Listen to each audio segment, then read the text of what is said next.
BSc fourth semester के students के लिए हम लोग ऑनलाइन क्लासेज स्टार्ट कर रहे हैं।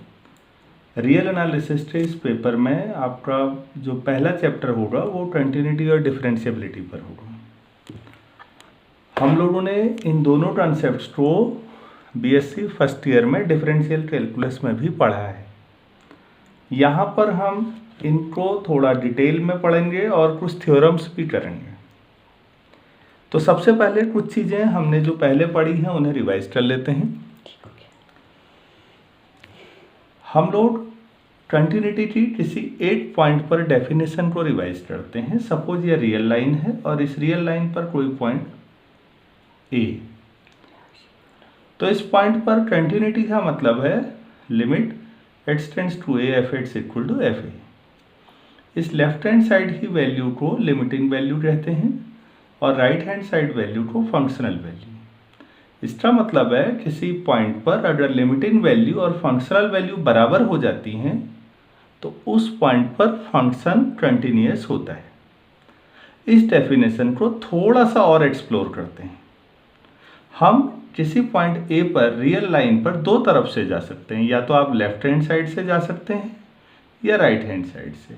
अगर आप लेफ्ट हैंड साइड से ए की तरफ मूव करते हैं तो ये लेफ्ट हैंड लिमिट कहेंगे, और अगर राइट साइड से मूव करते हैं तो राइट हैंड लिमिट कहेंगे।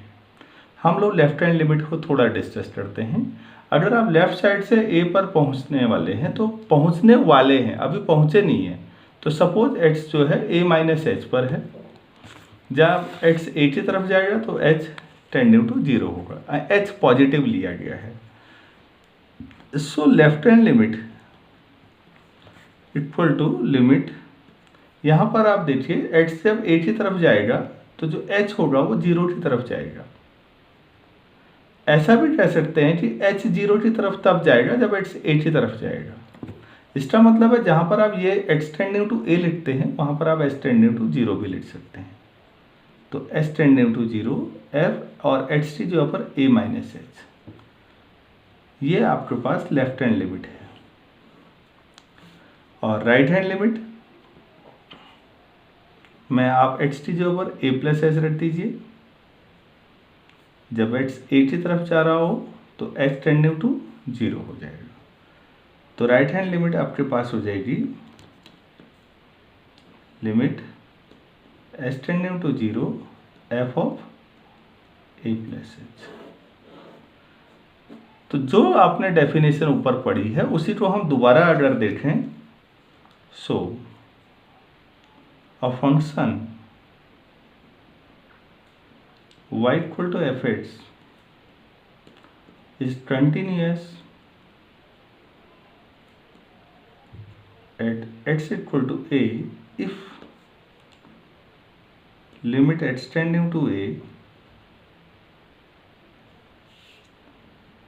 f(x) इक्वल टू fa, या तो यही कहिए जो हमने अभी पढ़ा था, या फिर limit s tending to 0 fa minus h equal to limit s tending to 0 fa plus h equal to fa। आप left hand limit, right hand limit और फंक्शनल वैल्यू तीनों अगर किसी पॉइंट पर बराबर हैं तो आप कह सकते हैं कि उस पॉइंट पर फंक्शन कंटिन्यूअस है। आपने उन्हें पहले भी देखा होगा कि अगर ये दोनों लिमिट बराबर हैं तो हम ये कहते हैं कि लिमिट एग्जिस्ट करती है उस पॉइंट पर। किसी पॉइंट पर लिमिट एग्जिस्ट करने का मतलब लेफ्ट हैंड लिमिट और राइट हैंड लिमिट दोनों की वैल्यू बराबर आना। कंटिन्यूटी की डेफिनेशन में उस पॉइंट पर भी फंक्शन की वैल्यू ये तीनों बराबर होनी चाहिए। इसका मतलब है अगर लिमिट एग्जिस्ट करे तो जरूरी नहीं है फंक्शन कंटिन्यूअस है, लेकिन अगर फंक्शन कंटिन्यूअस है, ये तीनों बराबर हैं, तो जाहिर सी बात है दोनों भी बराबर होंगे। तो हमने एक चीज सीखी, अगर फंक्शन कंटिन्यूअस है तो लिमिट एग्जिस्ट करती है, लेकिन लिमिट एग्जिस्ट करे तो जरूरी नहीं है फंक्शन कंटिन्यूअस है, ये डिफरेंट भी हो सकता है। अब एक एग्जाम्पल करते हैं। हमारे पास एक फंक्शन है f(x) equal to h sign 1/x। अगर x 0 नहीं है और 0 अगर x की वैल्यू 0 है, हम strict continuity x equal to 0 पर चेक करते हैं। शायद पहले भी आपने ये क्वेश्चन पढ़ा हो। हमें 0 पर चेक करना है, तो जाहिर सी बात है लेफ्ट हैंड लिमिट और राइट हैंड लिमिट दोनों 0 पर निकालनी है। 0 पर फंक्शन की वैल्यू तो 0 दे ही रखी है, हम लोग राइट हैंड लिमिट निकाल रहे हैं। तो 0 पर राइट हैंड लिमिट का मतलब है 0 प्लस एच, और जब भी h 0 की तरफ जाएगा तो h 0 की तरफ जाएगा। So f 0 plus H limit H tending to 0 अगर आप करें तो limit H tending to 0 0 plus H sine 1/0 plus H. तो ये limit H tending to 0 h sine 1/h equal to 0 into H ही जो है 0 रखने पे ये तो 0 होगा, लेकिन अगर h 0 रखें तो साइन 1/0। हमें ये पता है कि जो साइन की रेंज है वो -1 से +1 के बीच है, तो जाहिर सी बात है इस एंगल का साइन भी उसी के बीच होगा। तो हम इस तरह से लिख देंगे एनी वैल्यू बिटवीन -1 एंड +1, और ये 0 आ जाएगा। अगर क्योंकि -1 से +1 के बीच कोई भी अगर आप वैल्यू कहते हैं तो वो जाहिर सी बात है फाइनाइट होगी, और अगर वैल्यू फाइनाइट है तो फाइनाइट इंटू 0 हमेशा 0 होता है। अब हम लेफ्ट हैंड लिमिट निकालते हैं। Let x equal to 0 minus h as x tending to 0 h tending to 0। So limit h tending to 0 f 0 minus h equal to limit h tending to 0 0 minus h sine 1/0 minus h equal to limit h tending to 0 h sine 1/h। Minus बाहर common आएगा, इस minus से multiply होकर plus हो जाएगा। तो ये इतना ही आया, और हम पिछले डिस्कशन के आधार पर इसे डायरेक्टली ही 0 कर सकते हैं। तो आपने ये देखा लेफ्ट हैंड लिमिट 0 पर 0 है, राइट हैंड लिमिट 0 है, और हमें दिया गया है कि f0 भी 0 है। सो f(x) इज कंटिन्यूअस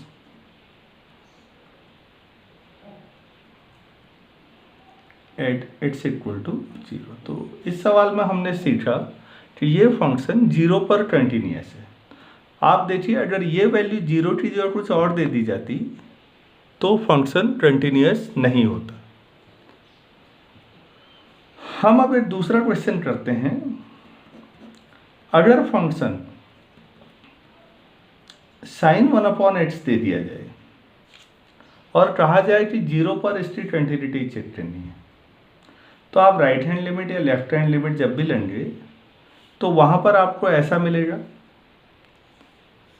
तो आपको ये तो पता है कि वैल्यू जो होगी इसकी वो -1 से +1 के बीच होगी, लेकिन -1 से +1 के बीच तो अनकाउंटेबल रियल नंबर होते हैं, उनमें कौन सी वैल्यू होगी ये तो तय नहीं हो सकता।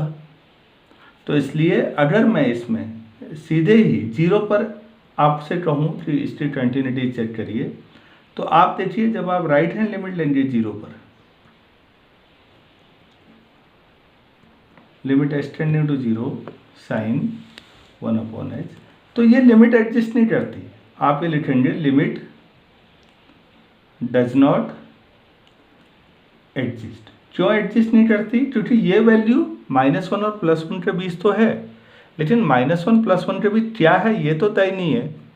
अगर आप कहते हैं कि ये लिमिट एग्जिस्ट करती है तो it should be finite and it should be unique. यहाँ पर आप श्योर नहीं है, आपको बाउंड्री मालूम है कि इसके और इसके बीच है, लेकिन है क्या ये नहीं पता है।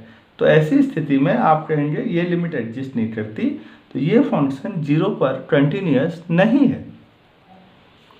इसी सवाल को फिर आगे बढ़ाते हैं।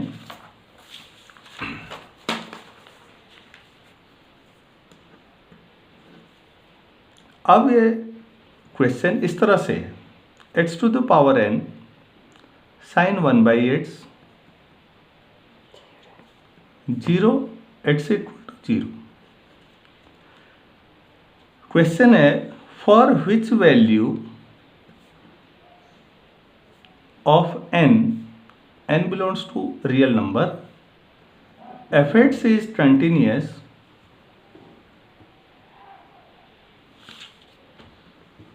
at x equal to 0. n क्या होना चाहिए कि ये फंक्शन 0 पर कंटिन्यूस हो। ध्यान दीजिए, इस बार कंटिन्यूटी नहीं पूछी है, कंटिन्यूस है इसका उपयोग करना है। पूछा गया है कि n की वैल्यू क्या होनी चाहिए कि फंक्शन 0 पर कंटिन्यूस हो। तो हम लोग यहाँ से शुरू करते हैं। Since fx is continuous at x equal to 0, this implies limit s tending to 0 f0 minus h equal to limit s tending to 0 f0 plus h equal to f0, तीनों बराबर होने चाहिए। Taking last two terms,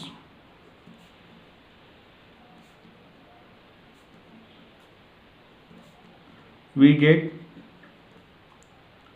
limit s tending to 0 plus h to the power n sin 1 upon 0 plus h और f0 0 है, तो आपके पास आया limit s tending to 0 h to the power n sin 1 upon h equal to 0।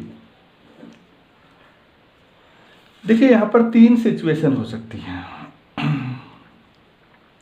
Now 3 cases may arise.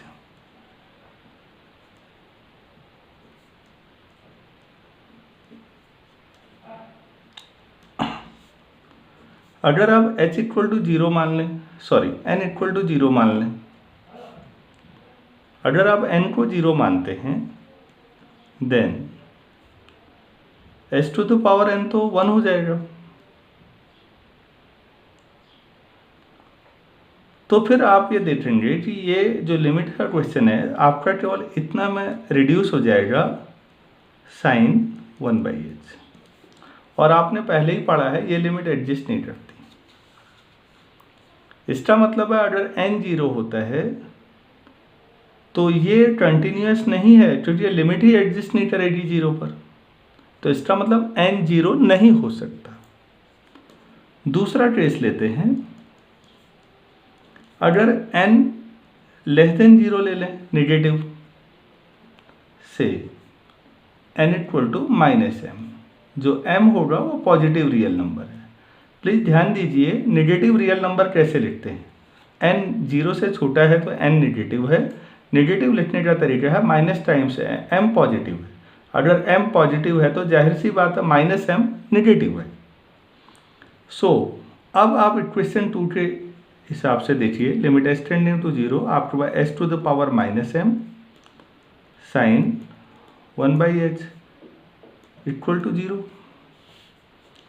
Limit s tending to 0 sine 1/h upon s to the power m equal to 0।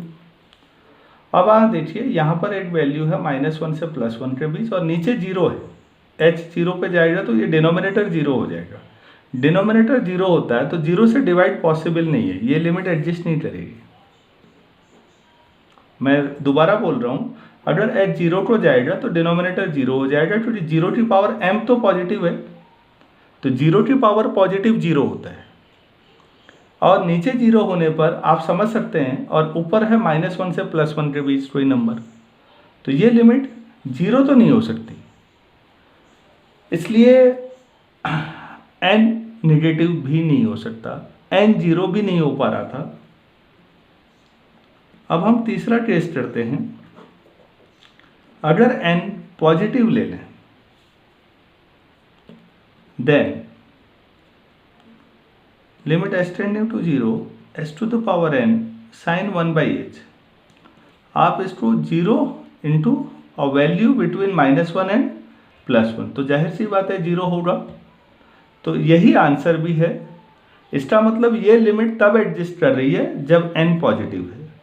So for the continuity of this function n should be positive. तो answer ये है, so for continuity of function n should be positive real number.